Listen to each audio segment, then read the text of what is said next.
नमस्कार दोस्तों, कैसे हैं आप लोग। कहते हैं ना दोस्तों कि रिश्ते जो होते हैं ना वो चंदन की लकड़ी की तरह होने चाहिए। टुकड़े उसके कितने भी हो जाए ना, लेकिन सुगंध नहीं जानी चाहिए। एक बार की बात है, एक वकील साहब रहते हैं, तो वो अपने कैबिन में बैठे रहते हैं। तभी उनके पास एक आदमी आता है, वो बहुत ज़्यादा गुस्से में रहता है और उसके हाथ में मोटी सी कागज़ों की फाइल रहती है। और वो वकील साहब जब उनको देखते हैं तो वो बड़ी तेज़ी से आते हुए वकील साहब के कैबिन में घुसते हैं।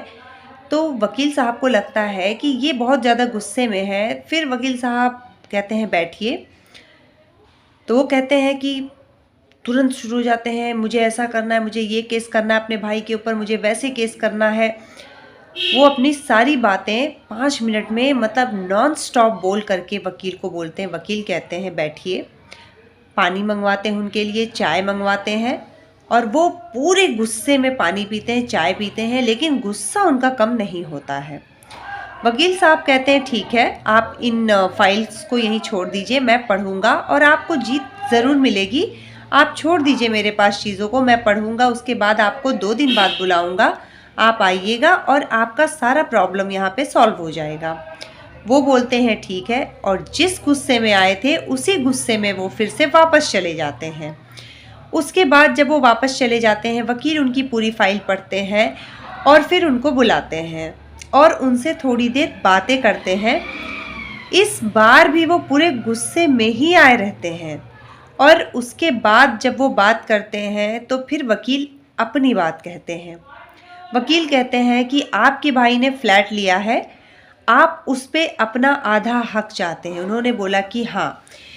और वकील ने बोला कि आपके भाई जो हैं, जिनको आपने पढ़ाया लिखाया और उन्होंने उसकी मर्ज़ी की लड़की से आपने उसकी शादी भी कर दी, लेकिन आज वो चाहता है कि गांव की ज़मीन का अपना हिस्सा बेच करके वो उस फ्लैट में वो पैसा भर दे।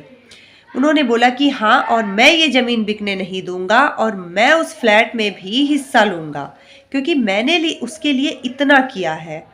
वकील साहब कहते हैं बिल्कुल आपको मिल जाएगा और मैं ये सब देख लूँगा, मैंने केस स्टडी कर लिया है।